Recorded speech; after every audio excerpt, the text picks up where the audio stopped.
اپنے بچے کو اور بیگم کو تیرے اس وادی میں جس میں نہ گھاس ہے، نہ تنکا ہے، نہ درخت ہے، نہ پانی ہے، نہ انسان ہے، غیر ذی زرع، میں نے وہاں چھوڑ دیا ہے، تو جان اور یہ تیرے بندے ہیں اور یہ جانے، اور واپس چلے گئے۔ ستارے بھی جھانک جھانک کے دیکھتے ہوں گے کہ یہ بی بی یہاں کیا کر رہی۔ پتھر پہاڑ بھی گمسم تو پہلے ہی ہوتے ہیں، لیکن ان کے بھی دل کلیجے ہل گئے ہوں گے کہ یہ کیا ہو رہا ہے یہاں۔ اللہ کی طرف سے حکم آیا کہ بچے کو میرے نام پہ قربان کر دو۔ وہ چھری ہاتھ میں لی، اس پوزیشن میں آسمان کو دیکھا، یا اللہ کیا تم مجھ سے ناراض ہو گیا ہے کہ میرے دل میں اسماعیل کی محبت بہت جگہ پکڑ گئی ہے؟ نہیں میرے مالک، دیکھ میں آج تیرے نام پہ قربان کر رہا ہوں، یا میرا کوئی امتحان ہے تو مجھے اس میں کامیابی دے۔ تو آسمان کے فرشتے بھی رونے لگے۔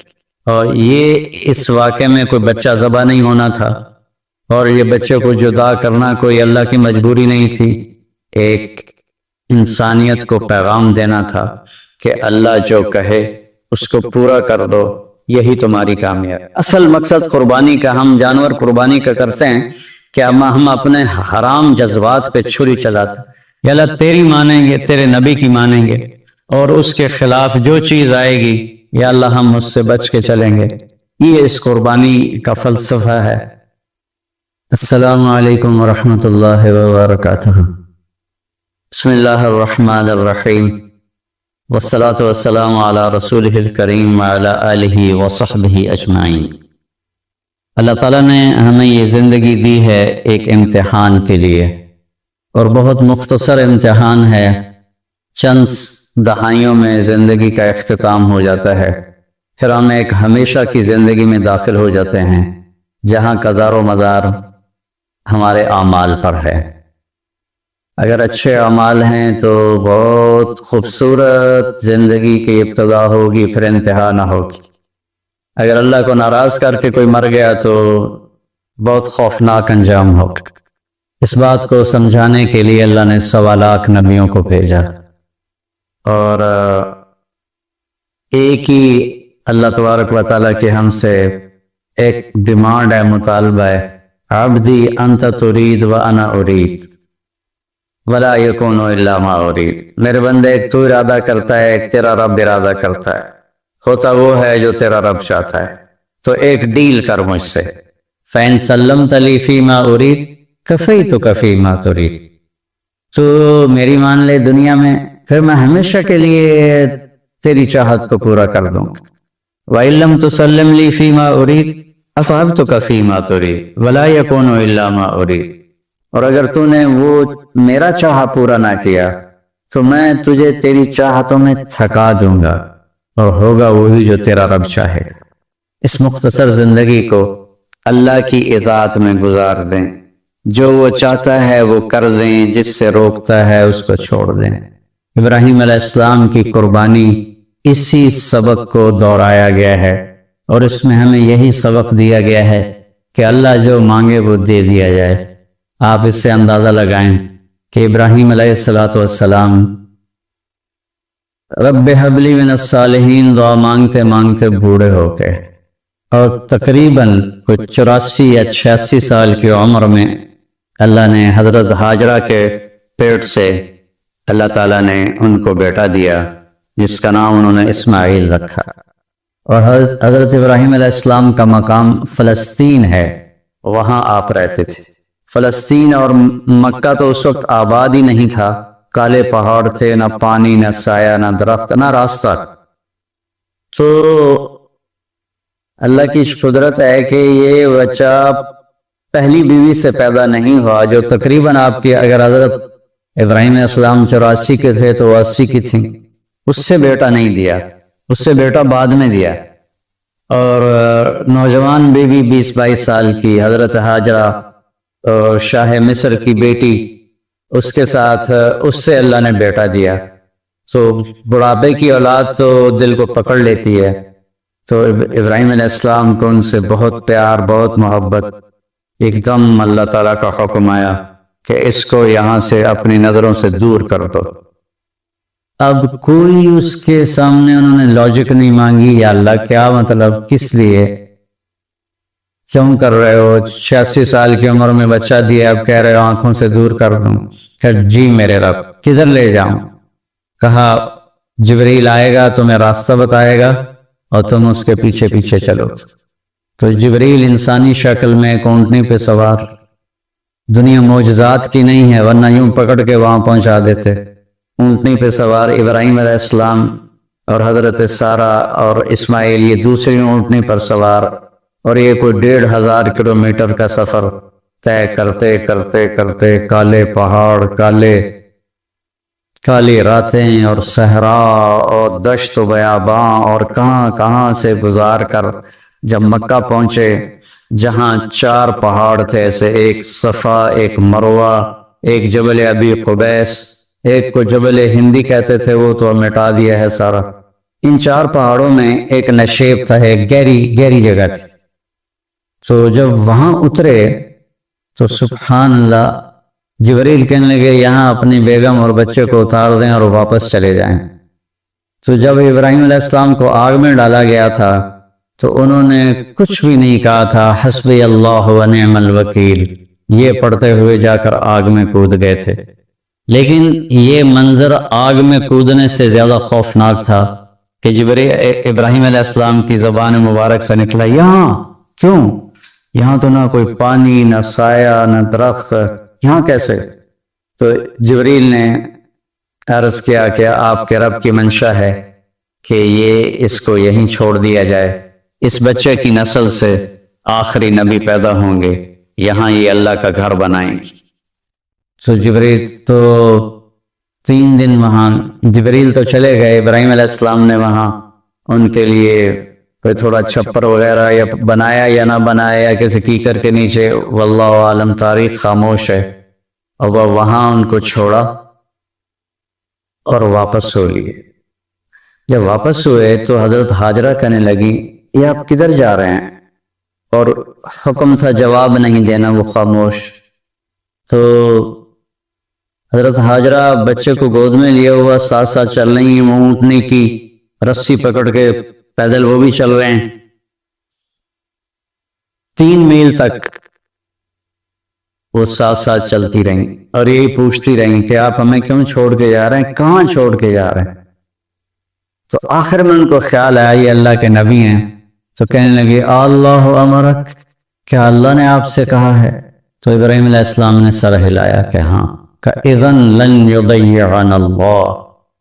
ایک اور ہاجرہ نے جنم لیا جس کا ایمان فرشتوں سے بھی اوپر جا چکا تھا، اور انہوں نے تنک کے کہا جاؤ پھر اللہ ہمیں کبھی ضائع نہیں کرے گا، اور اپنے ایک دم ان کی ہمت جوان ہو گئی، اور وہاں ابراہیم علیہ السلام اونٹنی پہ سوار ہوئے اور چلتے چلتے پہاڑی پر چڑھے۔ حضرت ہاجرہ ان کو دیکھ رہی ہیں، پہاڑی سے نیچے اتر گئے، یہ بوجھل قدموں سے واپس ہوئیں۔ تو ابراہیم علیہ السلام وہاں جب بچے سے، بیوی سے اوجھل ہو گئے تو اونٹنی سے اتر گئے، اور پھر اللہ کے سامنے ہاتھ اٹھائے، ربنا انی اسکنت من ذریتی بواد غیر ذی زرع عند بیتک المحرم، یا اللہ میں نے تو اپنے بچے کو اور بیگم کو تیرے اس وادی میں جس میں نہ گھاس ہے، نہ تنکا ہے، نہ درخت ہے، نہ پانی ہے، نہ انسان ہے، غیر ذی زرع، میں نے وہاں چھوڑ دیا ہے، تو جان اور یہ تیرے بندے ہیں اور یہ جانے، اور واپس چلے گئے۔ تو میں سوچا کرتا ہوں، ہمارے بچے چھوٹے چھوٹے تھے تو رات کو جب بجلی چلی جاتی تھی اور کسی کی آنکھ کھلتی تھی تو وہ چیخیں مارنا شروع کر دیتا تھا اندھیرے سے ڈر کے۔ اور آپ تھوڑا سا تصور فرمائیں، مستورات بھی سن رہی ہیں، مرد بھی سن رہے ہیں، ایک ماں ہے، اور خاص طور پر ماں کے احساسات کو ماں ہی محسوس کر سکتی ہے کہ جب رات آئی ہوگی، کالی سیاہ رات اور کالے پہاڑ اور کالے پتھر، سنسان وادی اور تیز ہوائیں، تو اس تنہا ستارے بھی جھانک جھانک کے دیکھتے ہوں گے کہ یہ بی بی یہاں کیا کر رہی۔ پتھر پہاڑ بھی گمسم تو پہلے ہی ہوتے ہیں، لیکن ان کے بھی دل کلیجے ہل گئے ہوں گے کہ یہ کیا ہو رہا ہے یہاں۔ ایک عورت کبھی مروہ 7 چکر لگائے، شکر ہے وہ 7 بار ہی تھک کے بیٹھ گئیں، زیادہ لگاتی تو شاید کوئی صفا مروہ کے صحیح کر بھی نہ سکتا، تو پھر وہ گر گئیں اور بے بسی سے اپنے بچے کی طرف نظریں دوڑائیں کہ وہ نہیں چاہتی تھیں کہ بچہ میری گود میں مرے، کہ میں یہاں مر جاؤں وہ وہاں مر جائے۔ لیکن وہاں ایک نوجوان کو دیکھا تو پھر ممتا زندہ ہو گئی، انہوں نے اپنی پوری طاقت کو جمع کر کے توڑ لگائی۔ جب وہاں پہنچیں تو وہ نوجوان اور تو غائب ہو چکا تھا، وہ جبریل تھے انسانی شکل میں، انہوں نے پر مارا اور وہاں سے پانی کا چشمہ نکلا۔ دنیا کا سب سے زیادہ چلنے والا کنواں ہے زمزم، اور آج تک اس کے پانی میں ذبح کر رہا ہوں، اور نبی کا خواب صحیح ہوتا ہے، تو تمہاری کیا رائے ہے؟ تو رائے پوچھنے کا مطلب یہ نہیں تھا کہ وہ ہاں کرے گا تو کر دوں گا، نہ کرے گا تو نہیں کروں گا، مطلب یہ تھا کہ ہاں کرے گا تو آسانی سے ہوگا، نہ کرے گا تو تھوڑا تردد، تھوڑی کوشش کر کے پھر ذبح کروں گا۔ آگے وہ نسل بھی ابراہیم علیہ السلام کے تھے، کہنے کہ یا ابت افعل، یا ابت افعل، یا ابت ففعل نہیں، یا ابت وفعل نہیں، یا ابت افعل ستجدنی انشاءاللہ من الصابرین۔ میرے بابا، میرے ابا، میرے باپ، جلدی کر، یا ابت افعل، اس سے مطلب نکلتا ہے جلدی کر، اللہ کے حکم میں دیر کیوں کر رہا ہے؟ ستجدنی انشاءاللہ من الصابرین، آپ مجھے صبر کرنے والا پائیں گے انشاءاللہ۔ تو پھر کہنے لگے میرے ہاتھ پاؤں باندھ دو، آپ کو تکلیف نہ ہو میرے ہاتھ پاؤں کی حرکت سے، اور دوسرا مجھے الٹا لٹا دو تاکہ آپ آنکھوں سے آنکھیں ٹکرائیں تو آپ کا ہاتھ نہ کانپ جائے۔ اور پھر اپنا کرتا اتارا اور کہا یہ کرتا میری ماں کو دے دینا، کہ جب میری یاد آئے گی میرے کرتے کو دیکھ کے تسلی پالے گی، اور آپ نے مجھے یہیں دفن کر دینا ہے۔ اور یہ کہہ کر انہوں نے ہاتھ پاؤں باندھے اور ان کو الٹا لٹایا، اپنی آنکھوں پہ پٹی باندھی اور ان کی کمر پہ گھٹنا رکھا، سر کے بال پکڑ کے اوپر اٹھائی گردن اور چھری ہاتھ میں لی، اس پوزیشن میں آسمان کو دیکھا، یا اللہ کیا تو مجھ سے ناراض ہو گیا ہے کہ میرے دل میں اسماعیل کی محبت بہت جگہ پکڑ گئی ہے؟ نہیں میرے مالک، دیکھ میں آج تیرے نام پہ قربان کر رہا ہوں، یا میرا کوئی امتحان ہے تو مجھے اس میں کامیابی دے۔ تو آسمان کے فرشتے بھی رونے لگے، 2 دفعہ آسمان کے فرشتے روئے ہیں، ایک جب ابراہیم علیہ السلام کے ہاتھ میں چھری تھی اور اسماعیل کی گردن ایسے اوپر اٹھی ہوئی تھی، اور ایک دفعہ جب طائف میں ہمارے نبی کو پتھر پڑے اور آپ بے ہوش ہو کے گر گئے، تو ایک اس وقت سارے آسمان کے فرشتے روئے۔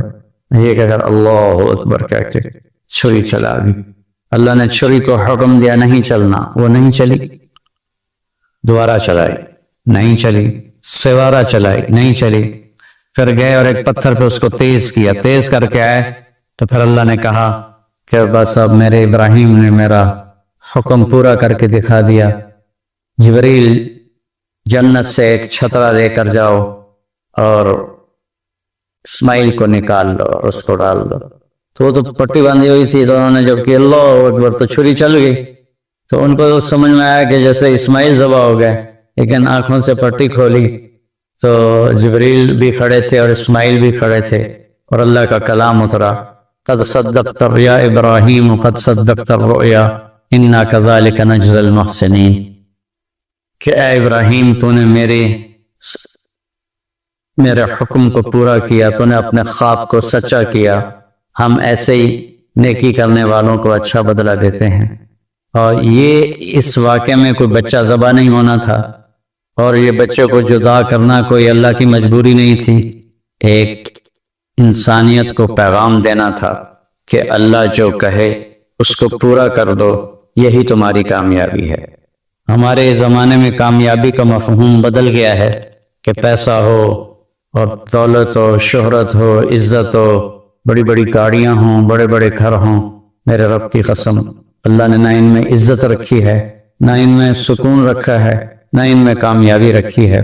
اللہ تعالیٰ کی مان کے چلتے ہوئے وہ گدھے پہ سوار ہو یا مرسڈیز پہ سوار ہو، وہ پرسکون ہوگا، اور اللہ کی نہ مان کے وہ سونے کی کار بھی، گاڑی بھی بنوا لے، سونے کا بیڈ روم بنوا لے، اس کو سکون نہیں ملے گا۔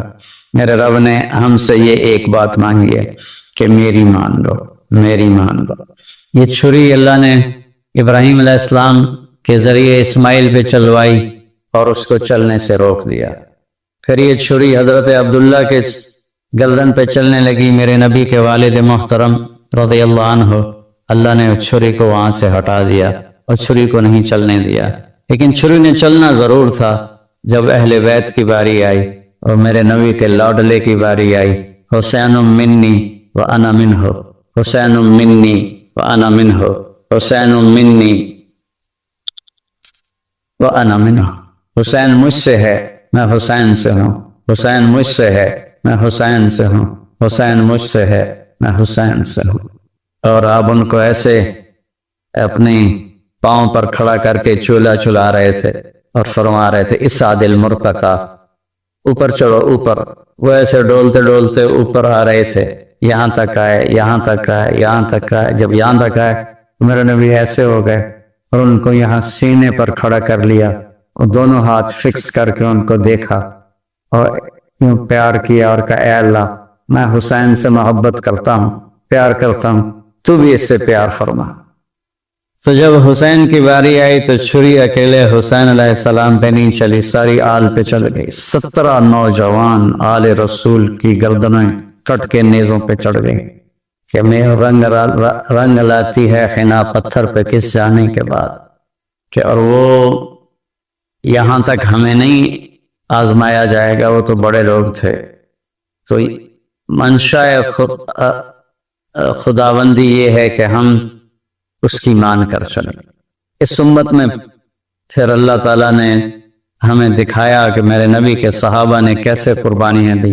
حضرت حبیب بن زید رضی اللہ عنہ کو آپ نے مسلمہ کذاب، مسلمہ جھوٹا نبی تھا، اس کے پاس بھیجا کہ توبہ کرو اور میرے اوپر ایمان لاؤ۔ تو انہوں نے حبیب بن زید کو پکڑ لیا، کہنے لگا تم گواہی دیتے ہو محمد اللہ کے رسول ہیں؟ کہنے لگا ہاں میں گواہی دیتا ہوں۔ کہنے لگے تم گواہی دیتے ہو میں اللہ کا رسول ہوں؟ کہنے لگے مجھے سنائی نہیں دیتا۔ تو اس نے ایک ہاتھ کاٹ دیا۔ پھر کہنے لگا تم گواہی دیتے ہو محمد اللہ کے رسول ہیں؟ کہنے لگے ہاں میں گواہی دیتا ہوں، محمد اللہ کا رسول ہیں صلی اللہ علیہ وسلم۔ کہا تم گواہی دیتے ہو کہ میں اللہ کا رسول ہوں؟ کہا مجھے سنائی نہیں دیتا۔ اس نے دوسرا ہاتھ کاٹ دیا۔ پھر کہنے لگا تم گواہی دیتے ہو محمد اللہ کا رسول ہے؟ کہا ہاں۔ کہ تم گواہی دیتے ہو میں اللہ کا رسول ہوں؟ کہ مجھے سنتا نہیں۔ انہیں ایک پاؤں کاٹ دیا۔ پھر اس نے کہا تم گواہی دیتے ہو محمد اللہ کا رسول ہے؟ کہنے لگے ہاں۔ تم گواہی دیتے ہو میں اللہ کا رسول ہوں؟ کہنے لگے سنائی نہیں دیتا۔ تو اس نے دوسرا پاؤں بھی، دونوں ہاتھ کاٹ دیے، دونوں پاؤں کاٹ دیے۔ پھر کہنے لگا بتاؤ تم میری رسالت کی گواہی دو۔ کہا میں سنتا نہیں۔ تو گوشت کی بوٹی اتار دی۔ پھر کہا تم کہو میں اللہ کا رسول ہوں؟ کہا مجھے سنتا نہیں۔ تو گوشت کی بوٹی اتار دی۔ کرتے کرتے کرتے پورا گوشت زندہ کی بوٹیاں کاٹ کاٹ کے تڑپا کے ان کو شہید کیا۔ کس قدر دردناک موت ہے۔ لیکن جب یہ خبر ان کی والدہ حضرت ام عمارہ کے پاس پہنچی، وہ کہنے لگی لہذا اليوم اربعتہ وعند اللہ احتسبتہ، یہی دن دیکھنے کے لیے میں نے اسے دودھ پلایا تھا اور میں اللہ کی بارگاہ میں اجر کی امید رکھتی ہوں۔ حضرت عبداللہ بن حذیفہ رضی اللہ عنہ رومیوں کی قید میں آ گئے، تو رومیوں کو پتہ چلا کہ یہ صحابی ہے، تو انہوں نے وہ جو وہاں سردار تھا رومی، اس نے کہا تم عیسائی ہو جاؤ، میں تمہیں اپنی بیٹی بھی دوں گا اور آدھی سلطنت بھی دوں گا۔ تو وہ فرمانے لگے اگر تم مجھے پوری دنیا بھی دے دے اور صرف اتنا کہے کہ 1 سیکنڈ کے لیے تم عیسائی ہو جاؤ تو مجھے قبول نہیں۔ تو اس نے کہا اس کو سولی پہ لٹکا کرنا، اس کو دائیں بائیں تیر مارو، اس کو سیدھا نہ مارو تاکہ یہ ڈر جائے۔ تو انہوں نے ان کو لٹکایا لکڑی پر اور تیر چلا رہے ہیں ادھر ادھر اور سائیں تیر گزر رہے ہیں۔ پھر ان کو اتارا، کہنے لگے کیا خیال ہے؟ کہا وہی خیال ہے، میں اللہ اس کے رسول پر ایمان لایا ہوں، میں کبھی نہیں ہٹوں گا۔ تو اس نے کہا بس ایسا کرو، کڑا میں تیل ڈالو اور اسے ابالو، ابل جائے تو اس کے 2 ساتھیوں کو ڈالو، اور اس کے بعد اگر یہ ڈر جائے اور مان جائے ہماری بات تو ٹھیک ہے، ورنہ اسے بھی ڈال۔ تو سارے لوگ جمع تھے، کڑا میں تیل ڈالا گیا، نیچے آگ ویسے کھولنے لگا۔ تو انہوں نے 2 مسلمان سپاہیوں کو اس میں ڈالا تو وہ جل کے اسی وقت کوئلہ بن گئے۔ جب ان کو کھینچ کے لے جانے لگے تو یہ رو پڑے، تو انہوں نے رومی سردار سے کہا کہ وہ رو رہا ہے، کہ بلاؤ، شاید ڈر گیا ہو۔